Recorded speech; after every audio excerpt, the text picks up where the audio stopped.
एक सार्थक, एक शांतिपूर्ण जीवन की जो तलाश है ना, वो शायद हम इंसानों की सबसे पुरानी और सबसे गहरी तलाश है। हम सब कभी ना कभी ये सोचते ज़रूर हैं कि भाई सच्ची आज़ादी, सच्चा सुकून मिलेगा कैसे? क्या सब कुछ छोड़ छाड़ कर चले जाने से, या फिर दुनिया में रहते हुए भी इसका कोई रास्ता है? आज हम इसी दुविधा के भीतर छिपे एक बहुत ही सुंदर जवाब को समझने की कोशिश करेंगे। तो सबसे बड़ा सवाल यही है कि क्या हमें अपने काम से, अपनी जिम्मेदारियों से भाग जाना चाहिए, या फिर इन्हें निभाने का कोई ऐसा तरीका भी है जिससे हम इनमें उलझे नहीं, इनसे बंधे नहीं। यही वो गांठ है जिसे आज हम साथ मिलकर खोलने वाले हैं। चलिए इस बहस की जड़ों तक चलते हैं, जो दो बिल्कुल अलग लगने वाले फिलोसॉफिकल रास्तों के बीच की है। देखिए, मंजिल दोनों की एक ही है, मुक्ति, पर रास्ते एकदम जुदा हैं। एक रास्ता है संन्यास का, मतलब कर्म का ही त्याग कर दो। दुनिया की ये जो भाग दौड़ है, ये रिश्ते नाते हैं, इन सब को छोड़कर एकांत में चले जाओ, शांति मिल जाएगी। और दूसरा रास्ता है कर्म योग का। ये कहता है भागो मत, दुनिया में ही रहो, अपना हर काम करो, लेकिन एक अलग अंदाज से करो, बिना किसी स्वार्थ के, बिना इस चिंता के कि इसका फल क्या मिलेगा। और ठीक इसी मोड़ पर गीता एक बहुत ही साफ नजरिया देती है। वो कहती है कि देखो, दोनों ही रास्ते मंजिल तक पहुंचाते हैं, इसमें कोई शक नहीं, लेकिन कर्म को छोड़ देने से कहीं बेहतर है कर्म के फल की इच्छा को छोड़ देना। मतलब कर्म करते हुए भी उससे आजाद हो जाना, इसे कहीं ज्यादा श्रेष्ठ माना गया है। तो अगर कर्म करना बेहतर है, तो सवाल उठता है कि भाई इसे बिना किसी बंधन के करें कैसे। यहीं पर एक बहुत ही खूबसूरत आइडिया सामने आता है, कर्मयोग, जिसे हम कमल पत्र का मार्ग भी कह सकते हैं। कर्मयोग का सार अगर आप देखें तो बहुत ही सरल है। बस अपना काम करो, पूरी लगन से करो, क्योंकि वो तुम्हारा कर्तव्य है। इसलिए नहीं कि उससे क्या मिलेगा, नाम होगा या पैसा मिलेगा, नहीं। ये सोच में सिर्फ एक छोटा सा बदलाव है, लेकिन ये बदलाव हमारे हर काम को पूजा बना सकता है। चलिए अब इस कमाल के उदाहरण को समझते हैं। ये इस पूरे दर्शन का दिल है, इसकी आत्मा है। जरा सोचिए, कमल कीचड़ में खिलता है, पानी के बीचों बीच रहता है, लेकिन पानी की एक बूंद भी उस पर ठहर नहीं पाती। वो हमेशा सूखा, साफ और बेदाग रहता है।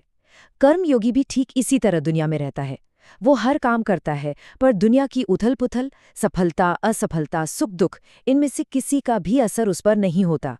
वो अछूता रहता है। तो सारा खेल बस नजरिए का है। हमारा फोकस जैसे ही मुझे क्या मिलेगा से हटकर इस पल में मेरा सही काम क्या है पर आ जाता है, हम आज़ाद होने लगते हैं। फिर हमारी खुशी या हमारा गम काम के नतीजे पर निर्भर नहीं करता। नतीजा चाहे जो भी हो, हमें अपना सर्वश्रेष्ठ कर्तव्य करने का जो संतोष है, वो मिलता है। चलिए अब एक और गहरे सवाल की तरफ बढ़ते हैं। अगर हम कर्म के फल से जुड़े ही नहीं हैं, तो फिर ये कर्म कर कौन रहा है? ये शरीर, ये मन, आखिर करता कौन है? इस गुत्थी को सुलझाने के लिए एक और बेहतरीन उपमा, एक मेटाफोर दिया गया है। कल्पना कीजिए कि हमारा शरीर जो है वो एक शहर है, और इस शहर में बाहरी दुनिया से जुड़ने के लिए, आने जाने के लिए 9 दरवाजे हैं। ये 9 दरवाजे और कुछ नहीं, हमारी इंद्रियां और अंग हैं। 2 आंखें, 2 नथुने, 2 कान, एक मुंह और शरीर के 2 निचले द्वार। इन्हीं दरवाजों से हम दुनिया को देखते हैं, सुनते हैं, सूंघते हैं और अनुभव करते हैं। सारा लेन-देन, सारा व्यापार इन्हीं से होता है। अब इस स्लाइड की बात सबसे दिलचस्प है। ये कहती है कि हमारी असली पहचान, हमारी आत्मा, इस शहर की मालिक या मेयर नहीं है। वो तो बस इस शहर में रहने वाली एक वासी है, एक गवाह। वो ना खुद कुछ करती है, ना किसी से कुछ करवाती है। सारे काम तो ये शरीर और इंद्रियां करते हैं, जो प्रकृति के नियमों के हिसाब से, कह सकते हैं कि दुनिया के बेसिक ऑपरेटिंग सिस्टम के हिसाब से चलते हैं। आत्मा तो बस आनंद से देखती है। जब कोई इस सच्चाई को, इस हकीकत को समझ लेता है, तो इसका असर क्या होता है? इसका नतीजा जबरदस्त होता है। दुनिया को देखने का हमारा पूरा नजरिया ही जड़ से बदल जाता है। जब किसी को ये एहसास हो जाता है कि असली मैं तो शरीर और मन से परे सिर्फ एक साक्षी आत्मा है, तो उसे हर जीव में वही आत्मा दिखने लगती है। फिर ये जो बाहरी रूप रंग है, अमीर गरीब का भेद है, इंसान या जानवर का फर्क है, ये सब मिट जाता है। और ये उदाहरण देखिए, ये दिखाते हैं कि ये सोच कितनी क्रांतिकारी है। एक ज्ञानी व्यक्ति के लिए एक विद्वान इंसान, एक गाय, एक हाथी, एक कुत्ता और समाज का सबसे तिरस्कृत व्यक्ति सब बराबर हैं। क्यों? क्योंकि वो बाहरी खाल को नहीं, बल्कि सबके भीतर चमकती हुई एक ही चिंगारी, एक ही आत्मा को देख रहा है। ये सारी बातें सुनने में बहुत गहरी लगती हैं, लेकिन असल जिंदगी में इनका क्या मतलब है? चलिए एक छोटी सी कहानी से समझते हैं कि ये ज्ञान कैसे हमारी जिंदगी को बदल सकता है। इक्ष्वाकु नगर में पिंगल नाम का एक महान संगीतकार और उसकी पत्नी अरुणा रहते थे। उनका जीवन कला, प्रेम और संगीत से भरा हुआ था। वो एक दूसरे में और अपनी कला में पूरी तरह से डूबे हुए थे। पर वक्त भला कहाँ किसी के लिए रुकता है।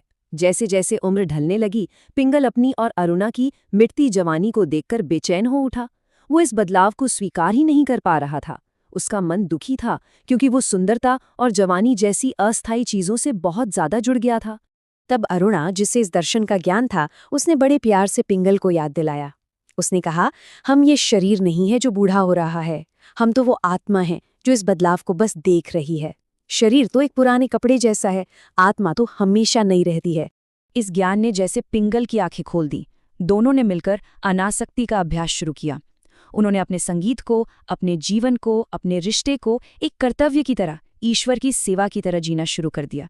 और तब जाकर उन्हें वो सुकून मिला जो जवानी या हालात का मोहताज नहीं था। वो दुनिया में रहते हुए भी दुनिया से आज़ाद हो गए।